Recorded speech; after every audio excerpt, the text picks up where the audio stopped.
শুনলাম যে আপনার নিজের ঢোল আপনি যেটা মানে বাজানোর কথা বলছেন, আপনি তো বাজান নাই ৫০ বছর চুপ ছিলেন। যেই স্বাধীনতা আপনারা এনে দিয়ে গিয়েছেন, সেই স্বাধীনতা না আসলে তো আজকের শেখ হাসিনা যে অবস্থায় দেশকে নিয়ে গিয়েছিল, সেই ৭৫ এর পরে আরো হয়তো ২-১ বছর লাগতো শেখ মুজিবের সেখানে নিয়ে যেতে। তো আমাদেরকে এই যে উদ্ধার করে দিয়ে গিয়েছেন, এই কৃতজ্ঞতা বোধটা বাঙালি জাতির নেই। যে কারণে আজকে মেজর শরীফুল হক ডালিম বাংলাদেশের মাটিতে নেই। অথচ আপনাদেরকে সর্বোচ্চ সম্মাননা দিয়ে আমাদের দেশে রাখা দরকার ছিল। সেই সম্মানটুকু আমরা দেখাতে পারি নাই বলেই মাঝে মধ্যেই আবার ২০২৪ আসে। তো আপনি ওইটা নিয়ে আমার মনে হয় দেরি তো অবশ্যই হয়েছে, কিন্তু আমাদের জানা উচিত। এই জাতি প্রতিটা মানুষ জানতে চায় কি হয়েছিল ৭৫ এর ১৫ই আগস্ট। প্রথম কথাটা হচ্ছে যে 15ই আগস্ট কিন্তু কোনো বিচ্ছিন্ন ঘটনা না। এটা সূত্রপাত হয় মুক্তিযুদ্ধ চলাকালীন অবস্থায়। আমরা বুঝতে পেরেছিলাম যে বাংলাদেশের মুক্তিযুদ্ধটা অ্যাকচুয়ালি কাদের ইন্টারেস্টে হচ্ছে। দেখে আমাদের ইন্টারেস্ট হচ্ছে যে আমরা আমাদের দেশ যুদ্ধ করে স্বাধীন করব, নাকি এটার পেছনে অন্য কোনো উদ্দেশ্য কাজ করছে। যখন 7 দফাতে চুক্তি করে নজরুল ইসলাম আর তাজউদ্দিনকে পারমিশন দেওয়া হলো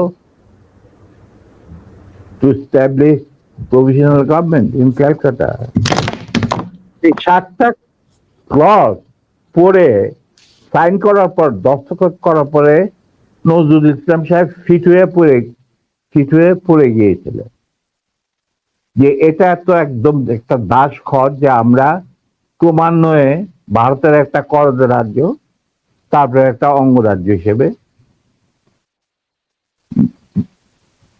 অঙ্গরাজ্যে পরিণত হবে বাংলাদেশ, হবু বাংলাদেশ। আর ওই joint declaration between Usmani and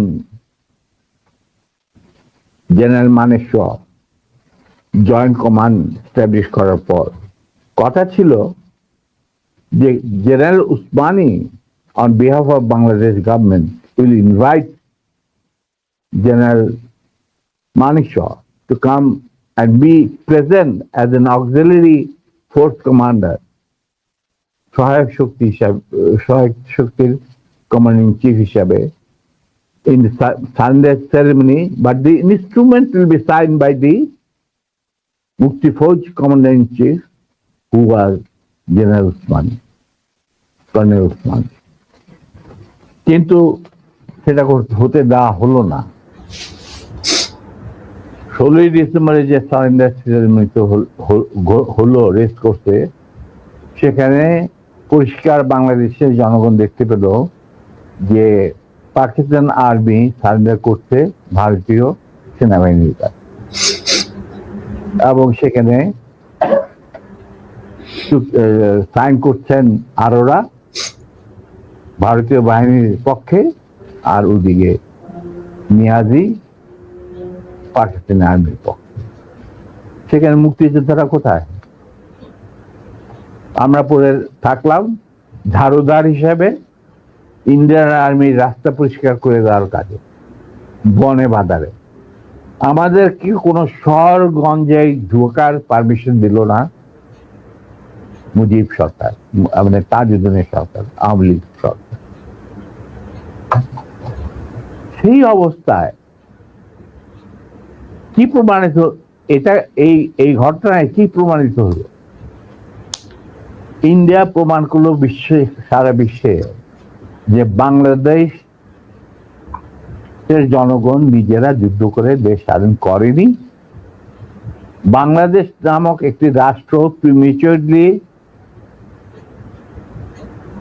জন্ম দেওয়া হয়েছে as an outcome of Indo-Pakistan war, যেখানে ইন্ডিয়া জিতেছে। এইটা হলো ইতিহাসের শুরু। তারপর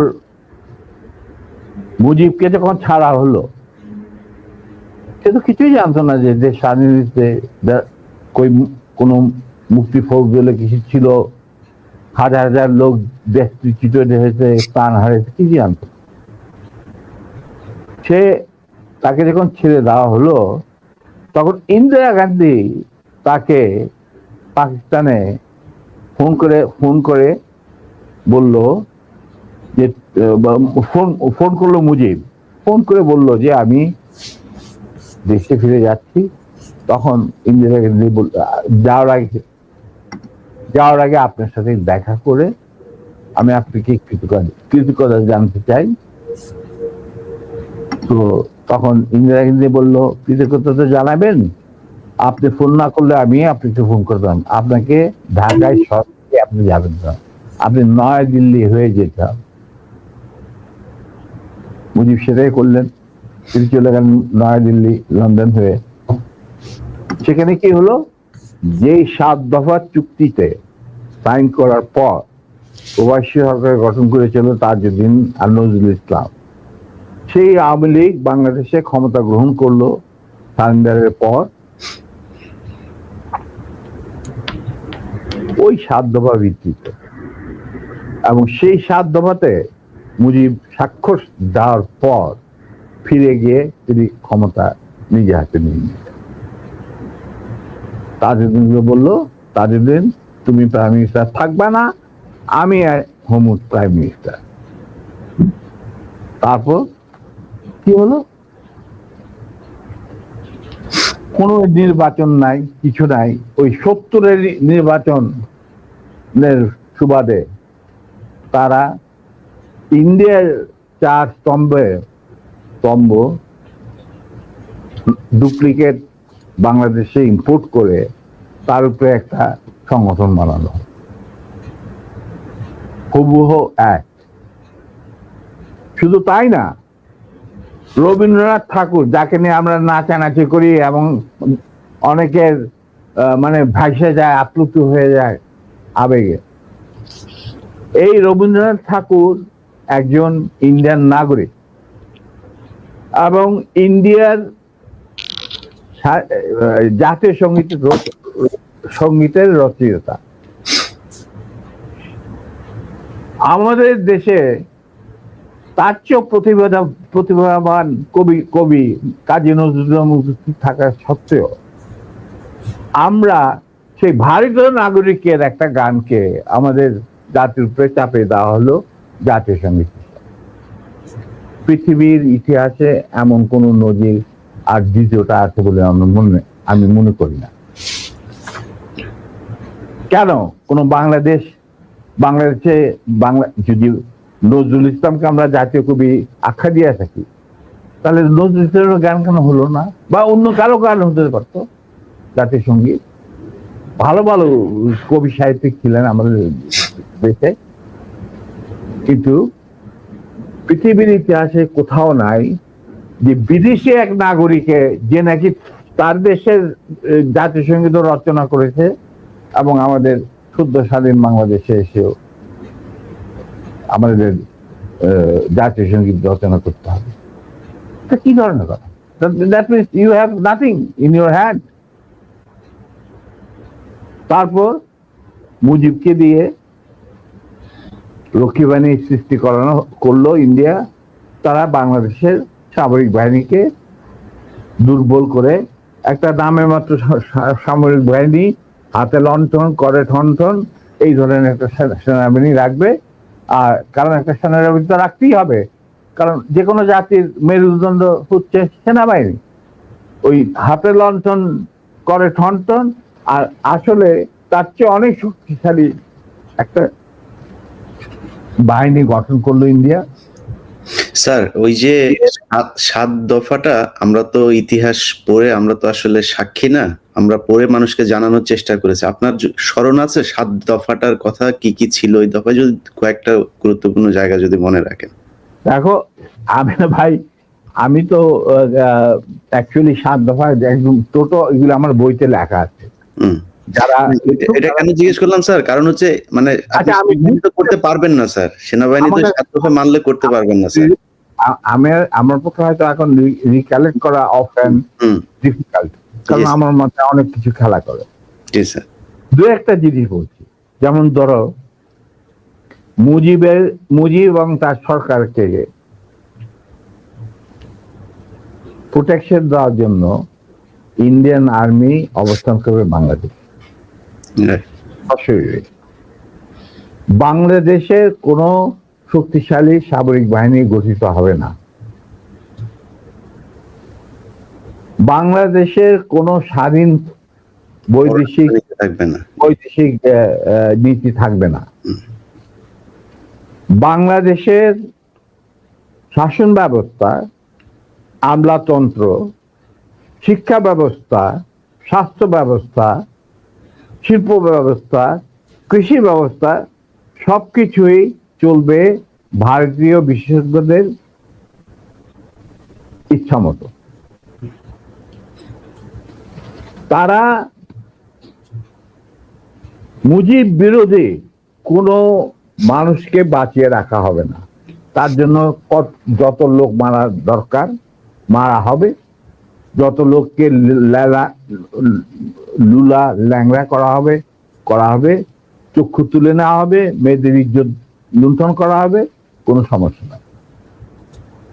এইভাবে প্রতিপক্ষের উপর ঝাঁপিয়ে পড়ায় 40,000-এরও বেশি লোক মারা গেছে, সেটা সবাই জানে, প্রত্যক্ষ থেকে আসছে।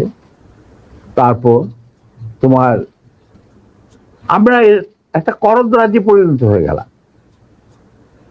কিন্তু সমস্যা দেখা দিল যে বাংলাদেশের মাটিতে যদি যে ইন্ডিয়ান সোলজাররা অবস্থান নেয়, তাহলে বিদেশ থেকে কোনো দেশেই বাংলাদেশকে স্বীকৃতি দিতে রাজি না। কারণ পাকিস্তান ইতিমধ্যে সিকিউরিটি কাউন্সিল থেকে একটা আইন পাস করে নিল যে বাংলাদেশে কে নিয়ন্ত্রণ করতে ভারত তাদের সেনাবাহিনীর মাধ্যমে, মুজিব সরকারের মাধ্যমে। অতএব এটা একটা ডিসপিউটেড টেরিটরি, এটা একটা স্বাধীন দেশ নয়।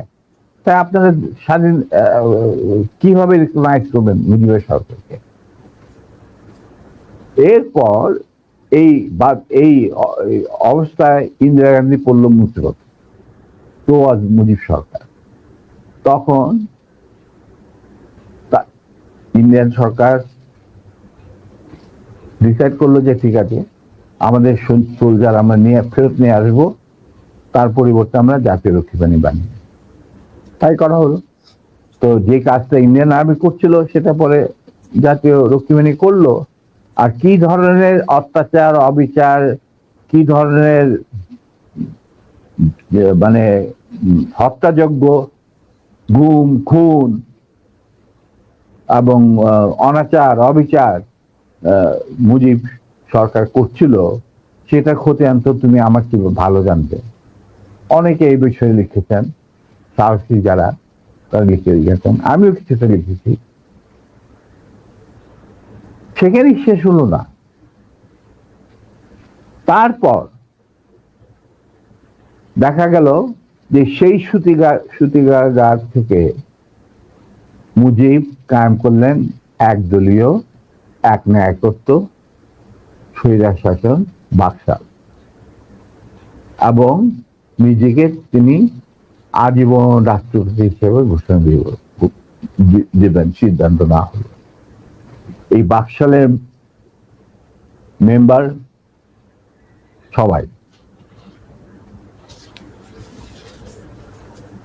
সেই বাকশাল করার পর মুজিবের শক্তি বেড়ে গেল, তার নিষ্ঠুরতা এমন অসহনীয় পর্যায়ে চলে গেল, ইলিয়াস লুটপাট, মার ধর, চোরাচালান, নকল টাকা ছাপানো ভারত থেকে, এই সমস্ত মানে একটা আমাদের মনে অস্তিত্বই এমন অবস্থায় গিয়ে থাকলো যে মানুষ একদিন মুজিবের জন্য দোয়া করেছিল যে আল্লাহ আমাদের এই মুজিব আমাদের চোখের মনি, আমাদের বাঁচাবে, দেশকে স্বাধীন করবে, বাঙালিদের ন্যায্য অধিকার আদায় করবে। সেই মুজিবের জন্য লোকজন আল্লাহর কাছে দোয়া চাচ্ছিল যে আল্লাহ আমাদের আজাদ দাও, নমরুদের হাত থেকে আজাদ দাও, আমরা তো শেষ, মরে যাচ্ছি সব, কোথাও কোনো কেউ নেই প্রতিবাদ করা।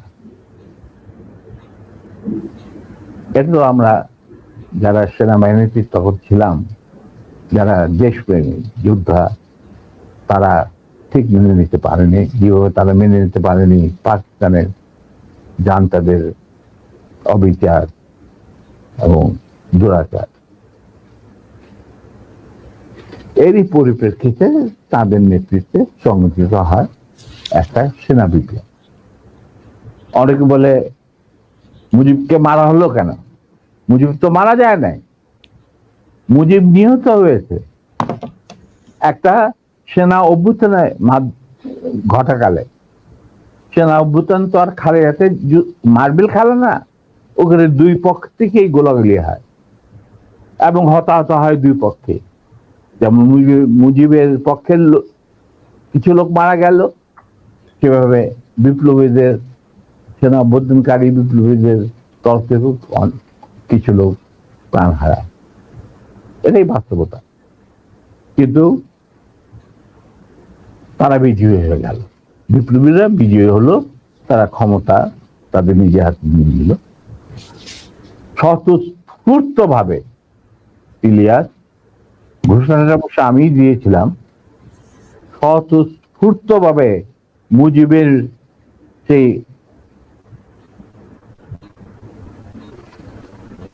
মৃত্যুর খবর জানার পর আর বাকশালের পতনের খবর জানার পর লাখো লাখো লোক, মানে দেশের রাস্তা ঘাট, গঞ্জ, শহর, বন্দর, নগর, গ্রাম,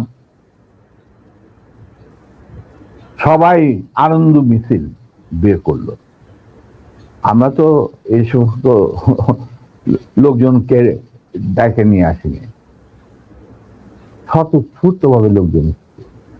আর যে সমস্ত রাজনৈতিক নেতা বা দলগুলো আন্ডারগ্রাউন্ড ছিল, তারাও জনসমর্থন নিয়ে রাস্তায় চলে আসে। এইভাবেই জনস্বীকৃতি পেয়েছিল 15 আগস্টে 32 সামরিক অভ্যুত্থান। এবং পরবর্তীতে খালেদ মোশাররফের প্রতিক্রিয়াশীল কুচক্রীদের কুদেতার বিরুদ্ধে ঘটা 7 নভেম্বর সিপাহী জনতার বিপ্লব, এগুলো সব একই সূত্রে গাথা। তো আমি বলবো যে আমাদের ফার্স্ট রিপাবলিক ছিল, ফ্রান্স রেভলিউশনের পরিপ্রেক্ষিতে বলছি, ফার্স্ট রিপাবলিক ছিল 71 মুক্তিযুদ্ধ, তারই ধারাবাহিকতায় হয়েছে 75 আগস্ট বিপ্লব, তারই ধারাবাহিকায় থার্ড রিপাবলিক হয়েছে 1924 সালের ছাত্র জনতার গণ অভ্যুত্থান। এখন যেহেতু আমি বলেছি যে সম্পূর্ণ বিজয় আমাদের এখনো অর্জিত হয়নি, চলমান বিপ্লবের গতিধারায় সংগঠিত হবে চতুর্থ রিপাবলিক, মানে চতুর্থ বিপ্লব। আমি এবং আমার সাথী ভাইরা যারা এখনো বেঁচে আছেন, যে অবস্থাতেই আছেন, আমরা যদি আমাদের বর্তমান প্রজন্মের বিপ্লবীদের, ছাত্র জনতা, তাদের বিপ্লবী কাণ্ডে কোন রকম অবদান রাখতে পারি, আমাদের নিজস্ব অভিজ্ঞতা, যোগাযোগ থেকে, তাহলে আমরা সেটা করতে প্রস্তুত, পিছপা হব না ইনশাআল্লাহ। এবং আমরা তাদেরকে শ্রদ্ধা, সালাম এবং বিপ্লবী সালাম সাথে মন থেকে দোয়া করছি যে তাদের বিপ্লব যাতে ব্যর্থ না হয়, তারা যাতে বিজয় সংগঠিত করে, বিজয় অর্জন করে, তারা যাতে একটা সুখী, সমৃদ্ধ, শক্তিশালী বাংলাদেশ গড়ে তুলে তাকে দ্বিতীয় ঘাঁটি হিসেবে স্থাপিত করতে পারে। এই আমার ভক্তি। আচ্ছা আমার চাওয়ার কিছু নাই। স্যার, কিন্তু একটা কোশ্চেন, ধরেন আপনি যে